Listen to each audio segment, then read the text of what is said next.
There they are. Such a shame they've got to go in. But as you can see, I've already done 1, 2, 3, 4, and 5. I've already measured them up. So there's the block and the amazing machine work that Matey Boy has done. Very impressed with that. I mean, look, you'd never know that's been sleeved, would you? Never in a million years. But yeah, so they are basically generic. They don't actually, well, they fit, obviously, but there is certain tolerances that you have to do with these when they're on, because obviously they will expand and contract with heat when it goes hot and cold, etc, etc. So there's got to be a certain amount of play that you're allowed for expansion, basically. So as you can see, I've already done my working out, and I think there's some more writing on here. But yeah, so this is why it's very important. You've got to get the right ones as well, because they are tapered. So you need to make sure that they are right.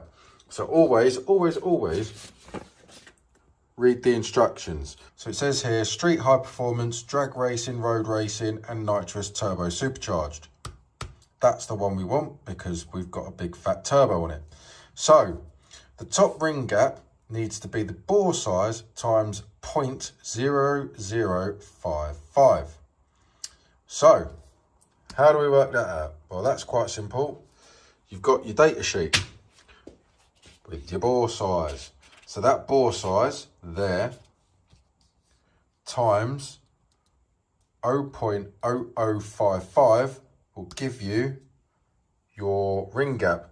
So that calculation of, so that bore size there times that equals that.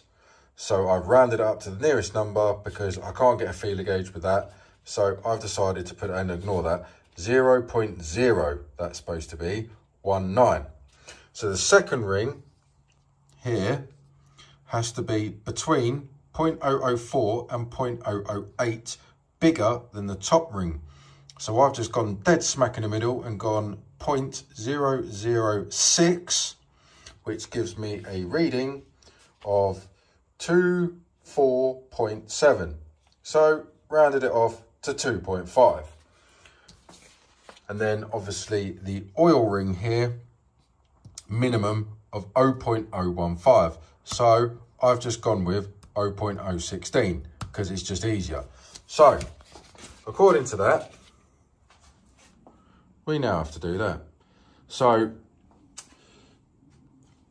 I might be teaching you how to suck eggs here, but what I will do is I will quickly put the rings in and show you how to do gaps.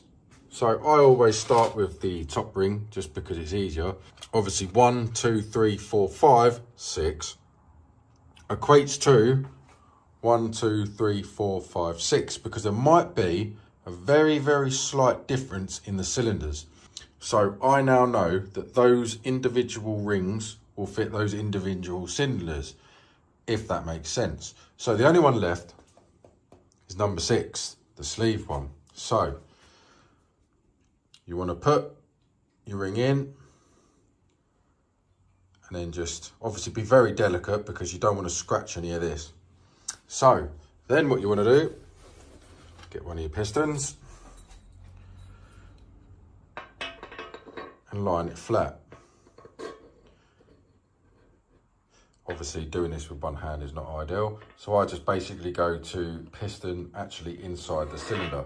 So now I've got the torch on it, you can see that that ring is pretty much touching. So according to our calculations, that gap there is supposed to be 0.019. Feeler gauge. I'm already set up to 0.19. And as you can see, and this is going to be awkward because I need to get my torch. As you can see, it's a bit crude, but it's not going in the hole, mate. We are currently too big for the hole, as every man wants to be. So we need to take this out and grind that with a piston ring grinder. So for those of you that have never actually used one of these before, it can be a bit daunting at first, but the basic principle of it is you line that up so that the pins are in, and then one side you grind and you do the equal amount the other side, whilst trying to keep it as flat as possible. Now obviously to grind it, you've got a grinding disc here, and you can see where I've been doing it before. So basically all you do is you turn the handle, and then it basically grinds the ring. And you do that until that feeler gauge is right. So the other ones, I mean, this is why it's quite a, this is why I say it's quite a boring job. It's not. It's very, very, very, very important that you get this right. But basically, it's grind a little bit, put it in, measure it, grind a little bit, put it back in, measure it. So I can't really show you how to do this because I've left all my tripods and everything else at the unit. So this is going to be awkward. But what have I got to film this? I've got nothing to film this with. So basically, as I said, you just very gently push that along, and then that, you can sort of hear it doing its job. But yeah, that will basically grind. So we've got to do that, God knows how many times. So this is the first attempt, and we will see where we are. So we're very close, and so basically you want to get your gauge in there, and you want a little bit of friction. Not a lot, just enough to tease it. So we just double check that the piston hasn't moved, it hasn't. So I'm not gonna lie, that was my first attempt, but basically I've done all of them and I counted how many times that I had to grind that wheel. So I've pretty much figured out what every single one is, but the first one took me about 20 attempts. So I shall just double check this. Oh, I've moved the piston. So there we go. Little bit of friction, but not a lot. We haven't moved. Job done. So now we move on to the secondary ring. So same principle, put it in, get your piston, push it down so it's flat, get your feeler gauge. So the secondary one, as we've already said, we've gone for 0.025, not 0.25. That's me being dyslexic. But yeah, 0.025. So now we need to get the feeler gauge.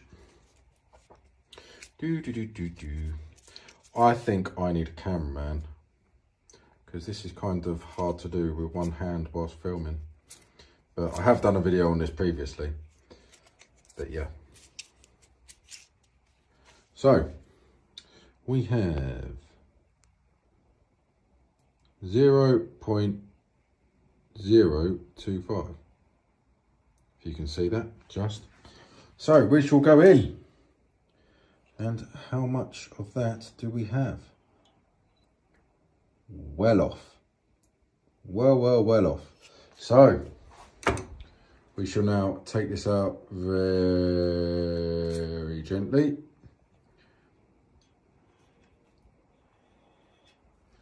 Put it in the old ring grinder. Grind again. So that's the secondary ring done. So now what we're going to do is I will quickly do the oil ones, which are going to be 0.016. Put them in, test them. And that's pretty much it. So I'm not going to do a full-on video on me doing it because it's very boring, repetitive, and that's it. But that's basically the principle of it. Like I said, I haven't done a video on this before. But yeah, that's basically how to test, well, how to set up the ring gaps, well, piston ring gaps on a 1JZ, well, and a 2JZ. But yeah, so that's pretty much it. So thank you very much for watching. Really do appreciate it. If you haven't already, then please obviously like, subscribe, and comment below. Any questions, then feel free to ask me. Yeah, pretty simple, that one. So hopefully the next video will be actually putting the crank and all the pistons back in. Fingers crossed, or the chaser, or something else. Yeah, anyway, So yeah, bit of progress. But yeah, thank you very much for watching. And don't forget to press the buttons.